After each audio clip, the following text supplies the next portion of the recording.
everyone, I'm Maggie McGrath, editor of Forbes Women. This year marks the 10th anniversary of a Forbes franchise list known as America's Richest Self-Made Women.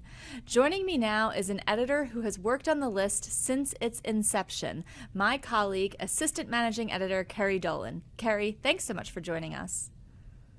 Thanks, Maggie. Great to be here.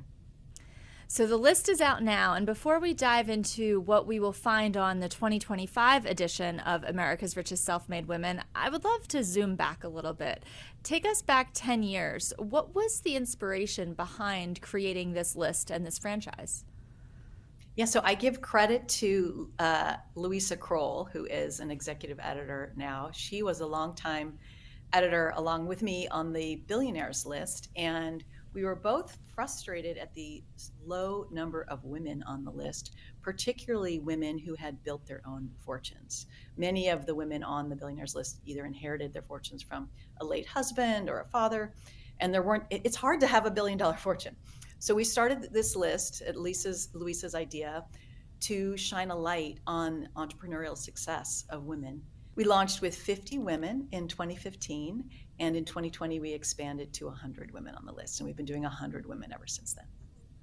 100 women ever since then. And can you give a sense for how fortunes have changed over the years?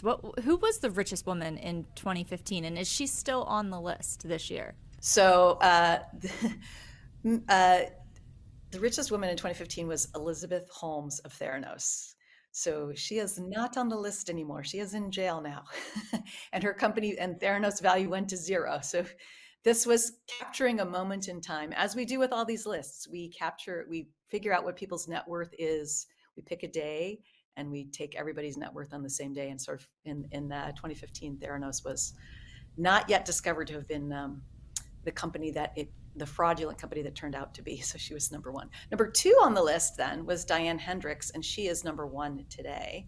And she's been number one for the past 8 years. She's been number one for actually all of 8 out of 10 years on the list.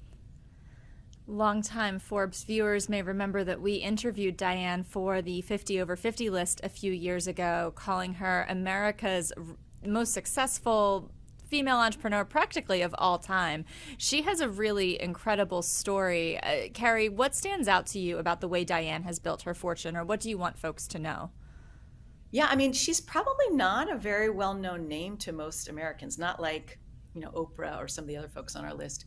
But she built with her late husband this roofing, and then it expanded into building supplies company called ABC Supply. It's a wholesaler, so it doesn't sell, most people won't be buying from them. And her husband sadly died in 2007. She is the owner and the chair of the company. She's expanded it hugely. The revenues have more than quadrupled in the 10 years since she's been on this list. And her fortune's gone up to $22 billion this year. Down from around 3.9 billion, I think, in 2015. She's a big donor to the Republican Party, and she's also put a lot of money into the surrounding community in Wisconsin, where she's from. So Diane has gone from number 2 in the first ever edition of this list to number 1 in 2025, the list that is out now. How many of the original members of the Self-Made Women's list from 2015 remain on the list today? 36 of the original 50 are still on the list today, and that would be even more, except for the fact that several of the original 50 have died in the past year. Most recently, Elaine Wynn, the casino mogul from Wynn Resorts, passed away in April. Susan Wojcicki, who was the CEO of YouTube, died last year. And Judy Love from Love's Truck Stops, Love's Country Store, I guess is the official name of the company. She died as well. So it's a pretty good number from the original group that are still on the list. 36 is more than I would have guessed, honestly. Does this say anything about the way businesses are built or fortunes change over time in America? I mean, I think that a lot of the businesses that that women have founded or co-founded that are on our list are private companies that don't have to deal with the whims of the stock market. They're really focused on growth and at a reasonable pace, not trying to grow that's beyond what's sustainable. And they have businesses that serve real needs. I mean, the other interesting thing about this list is, I feel like a lot of business coverage focuses on tech companies, but there are a lot of non-tech fortunes on this list. Number one being, of course, the home building sector that Diane Hendricks is in, which I think is a testament. What do we all spend our money on? I mean, sure, we're all looking at Google, but we're also maybe buying cosmetics, drinking wine, doing all these other things that these women have on the list have businesses in. That's a really good point. Let's zoom out also and look at the criteria for this list. We've talked around a little bit of it, but as you and the team are putting this list together, what are you looking for? Right. Well, the first question may be to address what do we mean by self-made? Because this has been an issue of debate on the internet over time. People think sometimes when we say self-made that these women did it all by themselves with no help, and that's not what we mean at all. What we mean by self-made is these women have either founded or co-founded a company or become an executive at a company, or have, some of them are authors or entertainers. And that's as opposed to having inherited a business from a family member. So that's sort of the Forbes definition of self-made. But we're looking for women who are self-made, and there's a net worth component. The net worth cutoff changes every year. In 2015, number 50 was worth 250 million. This year, number 100 is worth 350 million, and that's up from 300 million last year. And the other thing that we're looking at is just women who have their businesses in the United States. So some people are not necessarily American citizens. Celine Dion is one who's on the list. She lives in Las Vegas. We put her on the list for that reason. Rihanna is from Barbados. I mean, she lives in Los Angeles, right? So we've got people who are not necessarily original, American citizens, but the bulk of what they do is here in the United States. You talk about how in 2015, number 50 was worth 250 million. This year, number 100, so the poorest person on the list of richest self-made women, is worth 350 million. What accounts for these fortunes going up and up and up? Is it entirely the stock market? Well, yes and no. So, for example, to value a private company, you can go back to Diane Hendricks' roofing company. We look at what a private company would be worth if it were publicly traded. So we're looking at publicly traded competitors to ABC Supply to figure out, and looking at the revenue of the company. So the revenue of ABC Supply, of course, and other private companies have grown significantly over the years. And then we look at what the market's doing. So in a year when the stock market is down a lot, private company valuations may be down as well. It's been kind of interesting because this year, we've had a lot of volatility in the stock market because of concerns about the tariff, various Donald Trump policies. And at the end, though, I'd say the net worth of the group went up. Altogether, these 100 women are worth $155 billion, which is $1 billion more than last year. So it's an increase, and obviously the cutoff to get onto the list has increased. But it's not as big an increase as we've seen as we look at the group as a whole. It's not as big as an increase as we saw like the prior year, for example. So the stock market's calmed down a bit. There has been so much volatility. The market was going up and down while this entire list was in production. But as you look at the final 100, who are the other names that maybe stand out to you as notable newcomers or just notable stories that our audience should be aware of? Yeah, well, we've got a number of notable newcomers. We've got 9 newcomers to the list this year. Perhaps the best known is Selena Gomez, who is an actress and singer and entrepreneur. She started Rare Beauty, a cosmetics company, in 2020, and it's really taken off. And most of her net worth is in she's a majority shareholder of Rare Beauty, which is sold mostly online and in one, I think it's in Sephora. And we've got her on the list for the first time with an estimated net worth of $700 million.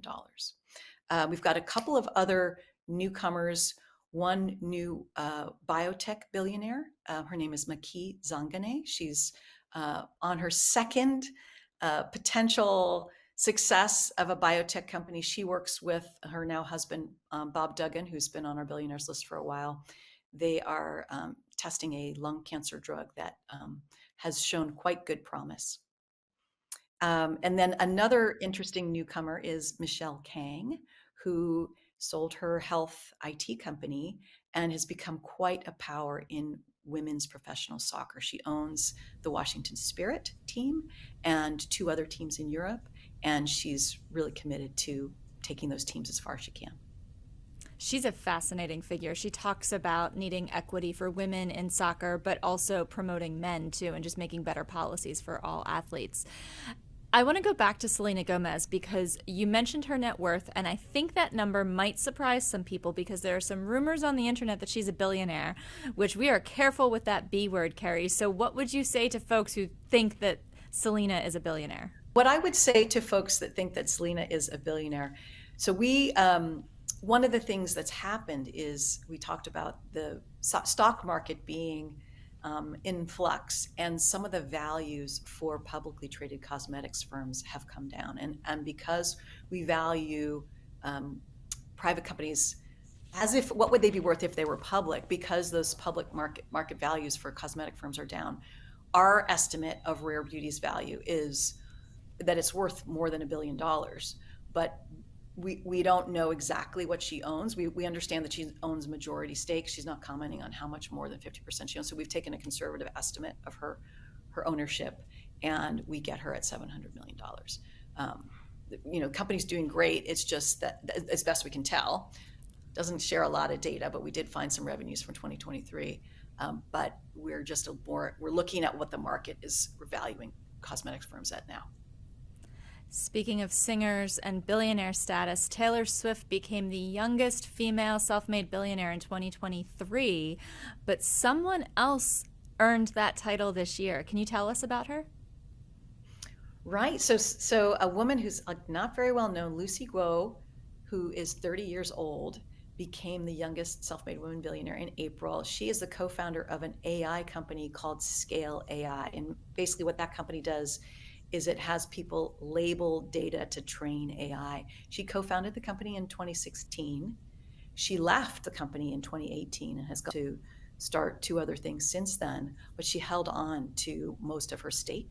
And that company is private still, but it sold shares at a valuation that bumped the valuation of the company to $25 billion in late April, and that makes her worth $1.3 billion. It's an incredible story that folks can read more about on Forbes.com under your byline. But as we talk about this list, I'm curious, I know you look at this so closely, so you might not be surprised in any given year, but were there any surprises for you this year? Well, one of the things that's interesting to me is to see how many people can make this list without being company founders.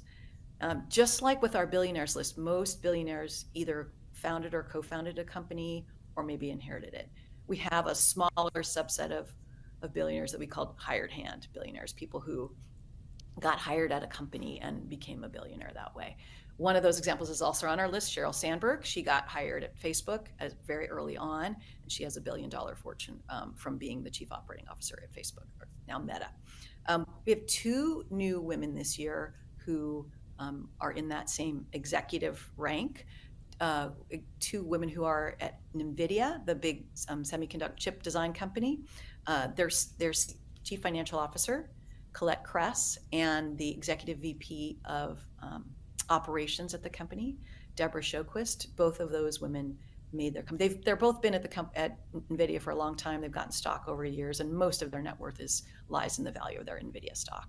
So that was, I thought, kind of interesting.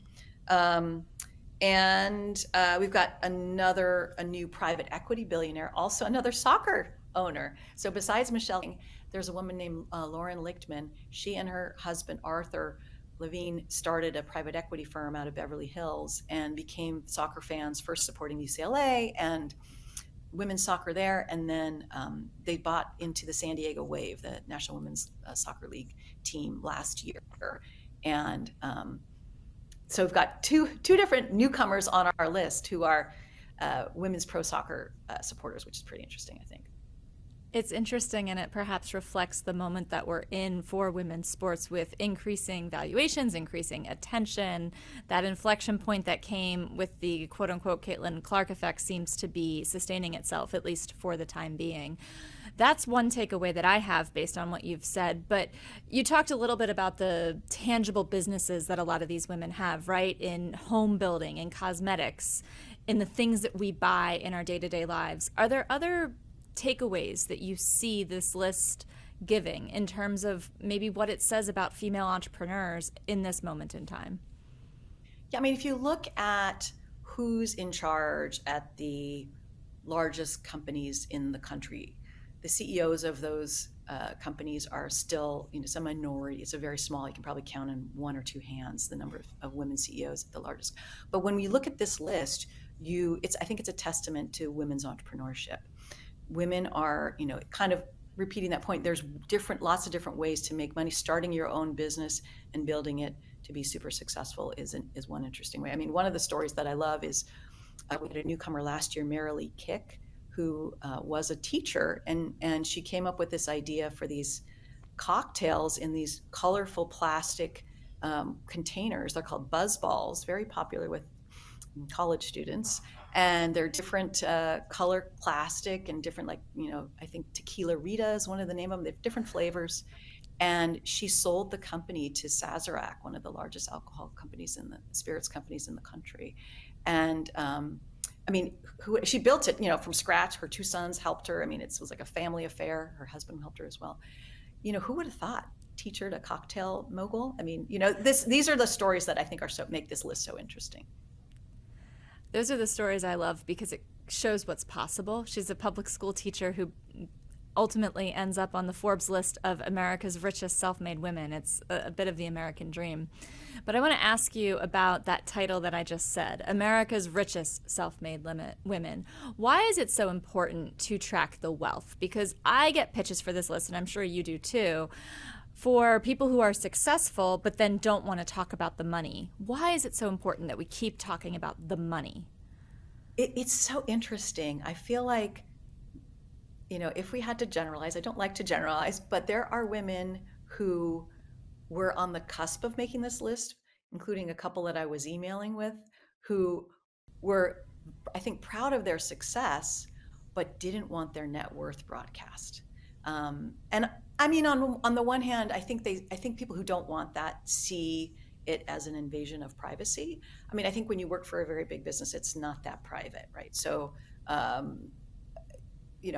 I don't know. Some women are quite proud to be on the list. I mean, this woman, Maki Zangane, the new biotech billionaire on our list, I think she's super excited because it means her company's doing, on the verge of doing very well anyway. The stock price is up a lot. I think, it's sort of the Forbes way to keep track of success with money. This is what we do with our Forbes 400 Richest Americans list. This is what we do with our World's Billionaires list.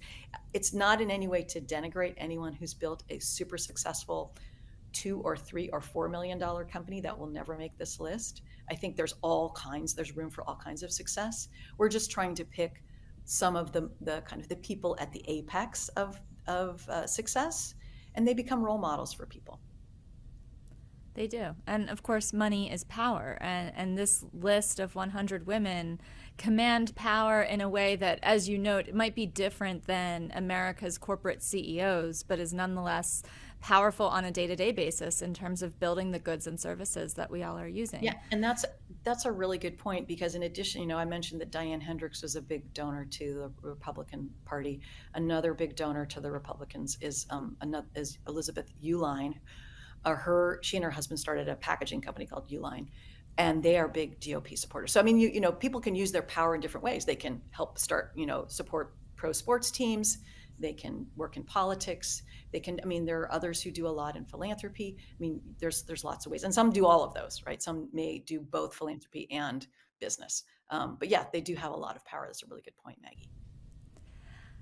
There's so much that we could keep talking about, but we'll let people explore the package on Forbes.com on their own. But before I let you go, is there anything we missed? Anything else that you would highlight about the 2025 list of America's richest self-made women?